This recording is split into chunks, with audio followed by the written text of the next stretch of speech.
I gotta ask, guys. I'm pretty sure the reason why we even did this podcast in the first place was to talk about the story of us meeting. Shit. Oh, Dylan's gonna be so fucking mad. We were supposed to tell so many stories. Everybody's been asking us how we met. Did we get a brief? Did we meet? Did we? I think we did meet. We probably at one point. I completely forgot. Hold on, let me. Well, Dylan's not here. Dylan. Yeah, but there is a brief. We have it in text format. I don't have the brief. Impulsive text. Andre help me out. Impulsive text. Oh no.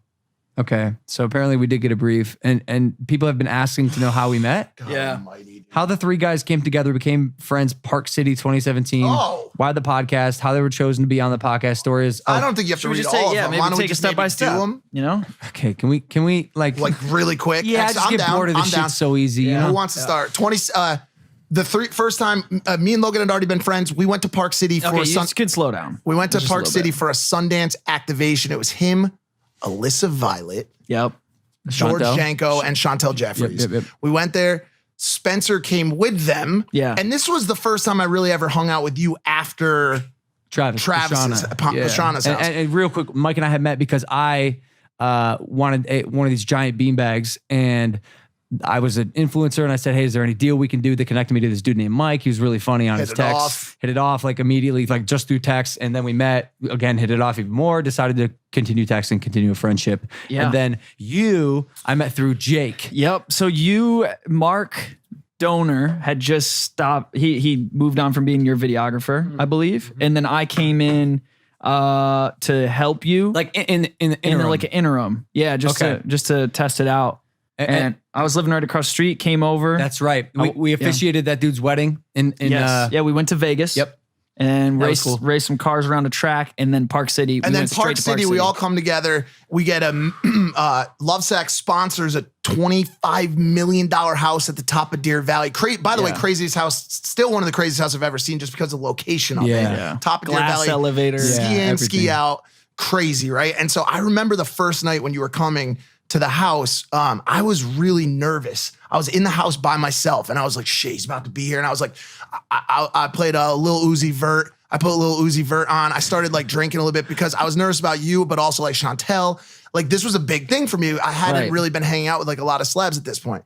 And so y'all came in, and it just spiraled into debauchery. Absolute and it was debauchery. a preview of all things to come. I mean, there was rampant sex, partying, jumping off the balcony, three stories into the snow. You made me do it with you. I did the second balcony. Story, yeah. One of the things that was super interesting was not only was it just younger people, there was like a whole floor of at the top where it was like corporate billionaires. So when we did this, Lovesac was just in their first round of conversations about going public. And so technically the trip was supposed to be a trip with our investment team and the people that were going to bring us public.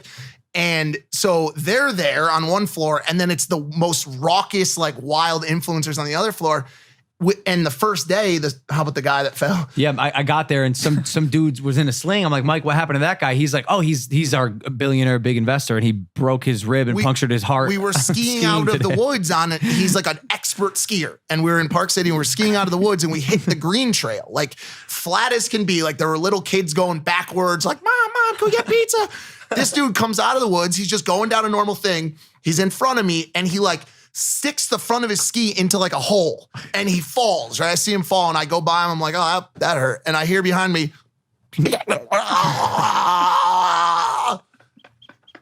I'm like, that's not good, dude. That's a bad So he's like, I can't move anything.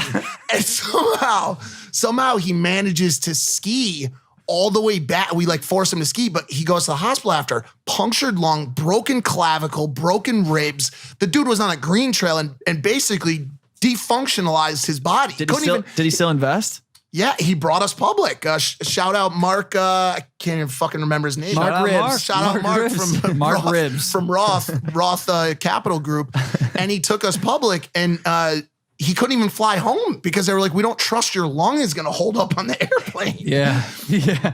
He would come and talk to me in the house, and just initiate some casual conversation over breakfast. And I was literally afraid to talk to him because I was nervous that at any point he would die. Yes. And I didn't want to be the person that saw it happen to talk to him while he died in front of my eyes. Sorry, not Roth. It was TriPoint. I'm sorry, TriPoint Capital Group. Shout out TriPoint.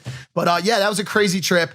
I remember I still didn't know your power really at the time, and you were like, "Oh, I think that was right at the cusp, though." What? I think that was at the cusp. I don't think that was full. But you were getting close. I'll tell you. Okay. Here's why I know. You were like, "We're gonna go see a show tonight, like a DJ," and I was like, "Oh, that's cool." I was like, "That'll be cool, being like GA and shit." And I remember we get to the door and we hit up Jen Stein, who was running the event from Red Light, and she comes out and she's like, "Logan, oh my god, welcome." Walks us with security behind the stage. And within 30 seconds, you're on stage with Marshmello at Sundance. Yep. And he's got you in the booth. Oh, yeah. And I'm overlooking from this private green room. And I'm like, yo, this dude is about to be the biggest thing on the fucking planet, dude. I was like, was that after the double dab video? Yes, Yes, because it remember, was. because he was Yes. dabbing on stage. Yeah. Yeah, Marshmello gave me I heard the song and I wanted to use it in a video I did with Kevin Hart. And I asked for permission to use it, and they granted me permission, and thank God they did. That song probably would have gone viral on its own, but definitely gave it a nice little kick, and we've had a relationship ever since.